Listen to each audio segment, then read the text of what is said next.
Hey girlfriends, welcome back to my channel. It's Jazz and I am back with part 2 of my fibroid baby story. I just want to first thank everyone for the response I'm getting on the first video. I truly appreciate everyone's feedback and sharing their stories. It's just a good way to feel like, you're not the only one out here struggling alone with this, because a lot of us don't talk about it.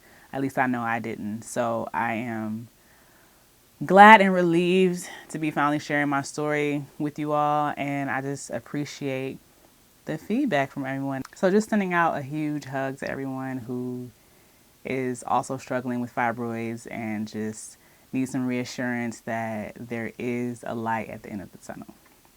So I want to double back on some things that I feel like I left out in the first video, just particularly to the anemia that I was dealing with when I initially found out I had fibroids. I had to get a iron transfusion, which really helped with my energy levels. I really felt a difference. And then from there, I continued taking iron supplements.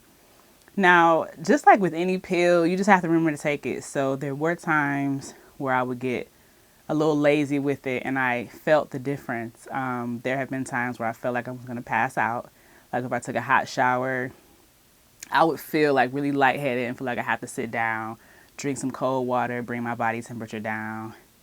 And it was just a lot to deal with, just from having these horrible cycles that are taking so much out of me every month.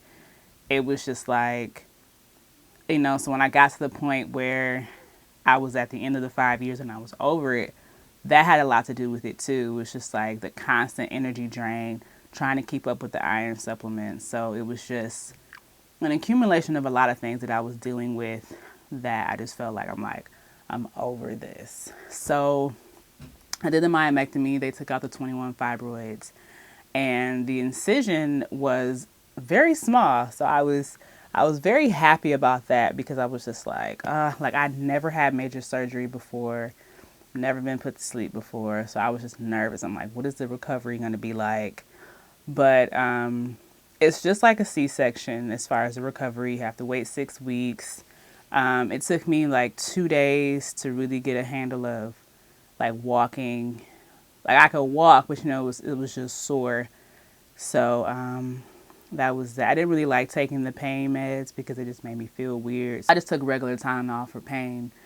I'm really hoping that this video is working out. I did a whole video yesterday, and the sound, something with I got a new microphone, and I don't know, something with the sound wasn't right. So I'm hoping this is working. I don't even know. So as far as recovery, it was 6 weeks, like I said. And then, I noticed that my stomach was a little flatter. I think I'll show a picture here of the first time, my first night out after recovery. So I was feeling really good about myself. I was motivated. I'm like, you know what? I'm going to do the best me I've ever been. I'm about to have my body right. There's no excuses. The fibroids aren't in the way.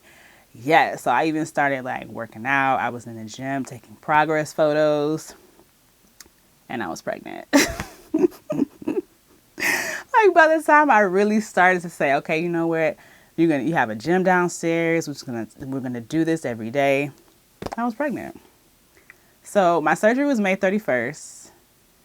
May 24th, I was pregnant. I was in a long distance relationship, so I knew when it happened.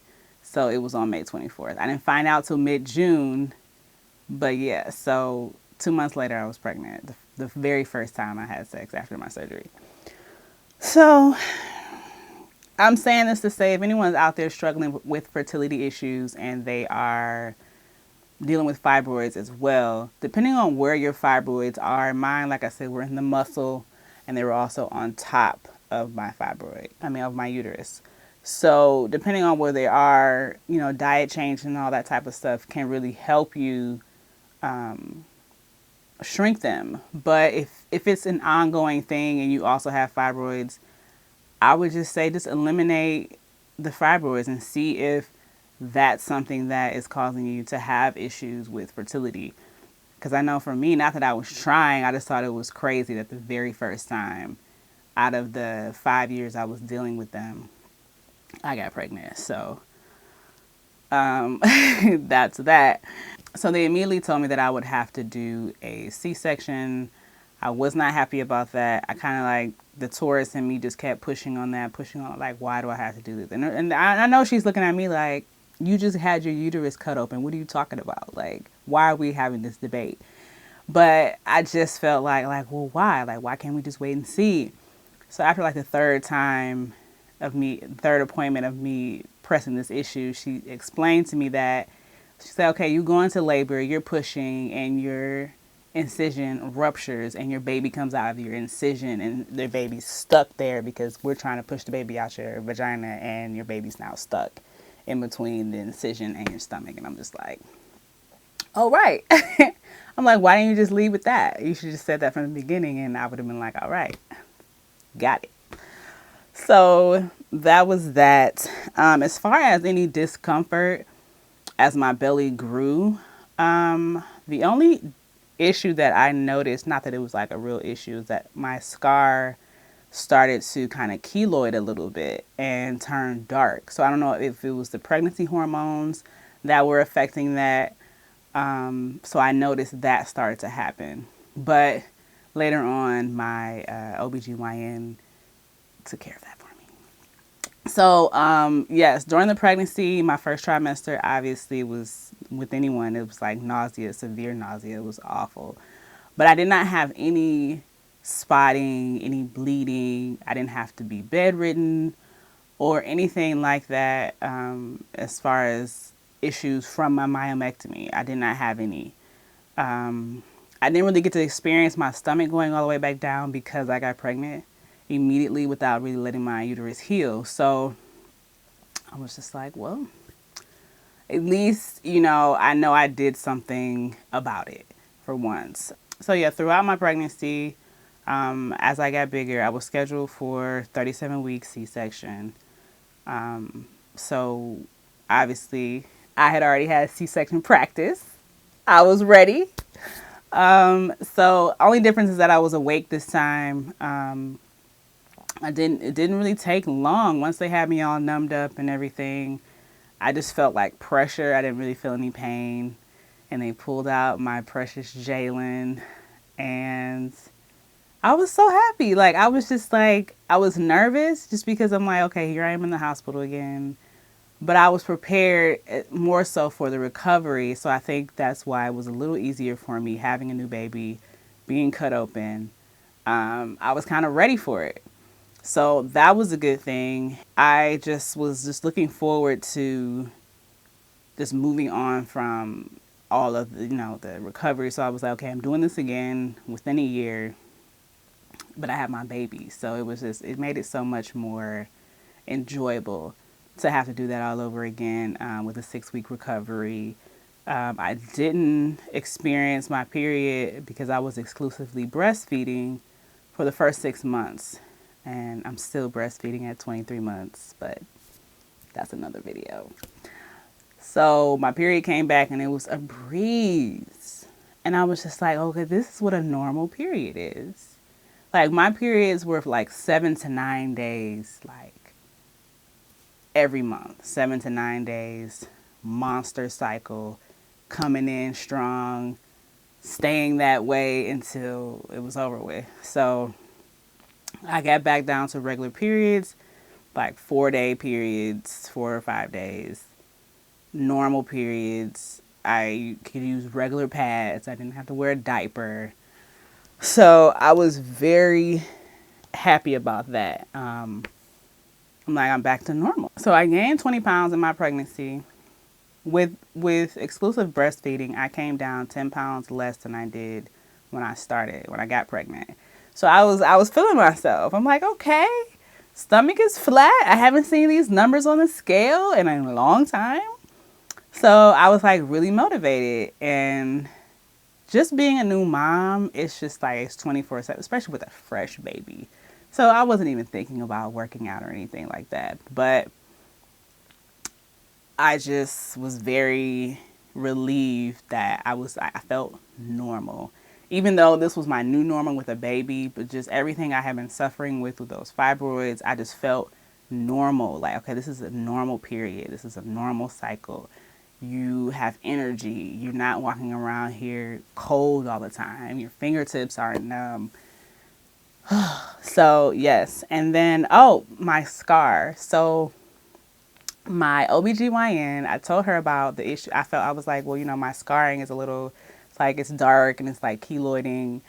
And so she made my scar look better than it did before I went in there. So this is what it looks like now. And I was just like, thank you. You know, and it's like, if I hadn't said anything, you know, most doctors like, we're not here for that. We're here to deliver a baby. We don't care about your cosmetic issues. So kudos to my doctor. She got me back together because I was like, why is this changing? But I think it was the pregnancy hormones that had something to do with that. I don't know. So here we are now, 2022, and I've gained 10 more pounds. So I am starting a mommy makeover because I feel like me and Jalen, we have a routine now, and I can get in some exercise for myself. So I'm going to be sharing my journey with you guys on how I get my body back right. I just want to be back where I was before fibroids because, you know, if I want to have another baby, I want to just be in my 30s, loving my body before I have another baby. So I want to do that, and I'm going to share with you guys everything I'm going to be doing, supplements I'm going to be taking. I stopped drinking coffee, so that was the first thing I did. I've been on tea for 3 weeks yesterday. I started on the 3rd, so maybe it was 2 weeks. I'm getting ahead of myself. So I started on the 3rd. I haven't killed anybody, but that's just one thing I've been doing, and I'll share that with you guys. But I will be making a separate video on everything I did for the juicing, the diet, the stuff I cut out, and really what goes into fibroids and the estrogen and your liver, like how that all plays a part. So I will be going into really good detail about that. I just don't want these videos to be 45 minutes. So I'm going to do the next video on that specifically because I know a lot of people requested and are interested in that. So I will definitely do that for you. So I just wanted to finish off my baby fibroid story so we can wrap that up. And if you have any additional questions, I know it's a lot that goes into a pregnancy. Feel free to ask me. I can do more informational videos like this on my experience, which I love to share just because it's me and I'm just always here to help, and that's what I enjoy doing. So let me know what I left out if you have any questions.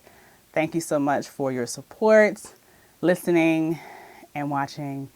And tonight I will be on Uncle Funky's Daughters live on Instagram talking about hair color. If you're interested in that, if you follow me on Instagram, I will be live tonight. So shout out to all my curl friends. Thank you so much for continuing to support my channel. And that is that. And until next time, peace.